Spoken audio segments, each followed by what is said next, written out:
শাকিব খানের সাথে এক্সপিরিয়েন্স অনেক ভালো ছিল। আমি অনেকবারই বলেছি উনি অত্যন্ত ভালো অভিনেতা, সেই সাথে খুব ভালো এবং মজার মানুষ।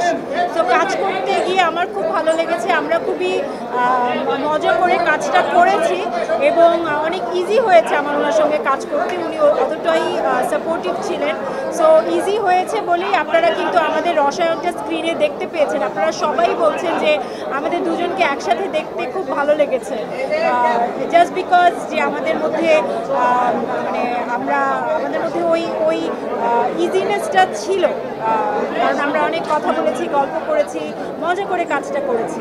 সেটা রাফিও ছিল সেখানে, সবাই আমাদেরকে সেভাবেই আমরা খুব, যেহেতু আমরা ফার্স্ট হাফটা আপনারা যতটুকু দেখেছেন সেটার গল্পটা একটু লাইট মেজাজের ছিল, তো আমাদের শ্যুট করতেও সেভাবেই খুব মজা হয়েছে এবং আনন্দের সঙ্গে আমরা করেছি। খুব ভালো এক্সপিরিয়েন্স ওনার সঙ্গে কাজ। অবশ্যই আনন্দের একটা অ্যাটেনশন, একটা অন্যরকম, অনেক দিন যখন কাজে ছিলাম না সেই অ্যাটেনশনটা ছিল না। এরপর যখন অনেক কল আসছে সেটা তো অবশ্যই একটা বুঝতে পারছি যে হ্যাঁ কিছু একটা হতে যাচ্ছে, সেটা সেই অ্যাটেনশনটা ভালো লাগে। বাট ভালো লাগার চেয়ে আমার একটু মন খারাপও হচ্ছিল যে আপনাদেরকে আমি হয়তো সেভাবে জবাব দিতে পারছিলাম। সো সেটা আমার একটু আনন্দের চেয়ে স্যাডনেসটা বেশি ছিল। সেটা আমার উপর ছিল না, সেটা আমার ওই প্রযোজনা প্রতিষ্ঠান পিআর টিম বলেছিল। এই সিনেমার ক্ষেত্রে অবশ্যই আশা করছিলাম, যেহেতু Raihan Rafi is a hit machine director বলা হয়, উনি ব্যাক টু ব্যাক ওনার সিনেমাগুলো বেশ সফল হয় এবং অফকোর্স সবচেয়ে বড় বিষয় হচ্ছে শাকিব খান রয়েছেন এই সিনেমায়।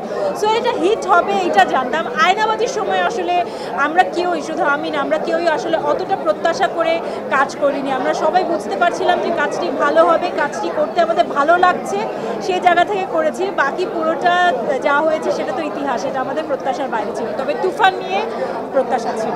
আমি তো কখনোই ডুব দিতে চাইনি ভাইয়া, আমি সবসময় নিয়মিত থাকতে চেয়েছি, কিন্তু ওই যে কাজ ওরকম হতে হবে যেটা সবসময় তুফান সৃষ্টি করবে।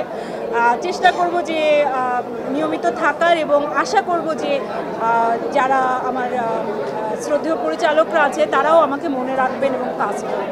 ফ্যামিলি এবং ফ্রেন্ডসরা তো অনেক খুশি। আমার হাজব্যান্ডও এসেছে আজকে, আম্মু আসার কথা ছিল, পরে আম্মু আর আসেনি আজকে। আমি একটা কথাই বলবো যে তারা আমাকে, মানে আমি যতটা না এক্সাইটেড ছিলাম, আমার হাজব্যান্ড, আমার মা, আমার তো ছোট একটা মেয়ে রয়েছে, তো তাকে যে দেখাশোনা করে তারা এতটা বেশি এক্সাইটেড ছিল এবং তারা আমাকে, খুব স্বাভাবিক যখন আপনার একটা 2 বছর 2.5 বছরের বাচ্চা থাকে, তাকে সামনে আপনি কিভাবে একটা ফুল ফ্লেজেড ফিল্ম করবেন সেটা একটু নার্ভাসনেসের বিষয় থাকে, বাট তারা আমাকে এতটা সাহস দিয়েছে এবং বলেছে যে না তুমি যাও, আমরা সামলে নিব। সো আমি আমার পরিবারকে অনেক অনেক ধন্যবাদ জানাতে চাই, আমার হাজব্যান্ডকে, আমার মাকে এবং আমার পিচ্চিকে যে দেখাশোনা করে, ওর নাম মিলি, তাকে, যে ওরা আমাকে সাহস দিয়েছিল বলে আমি সাহস নিয়ে নামতে পেরেছিলাম এবং কাজটা করতে পেরেছিলাম।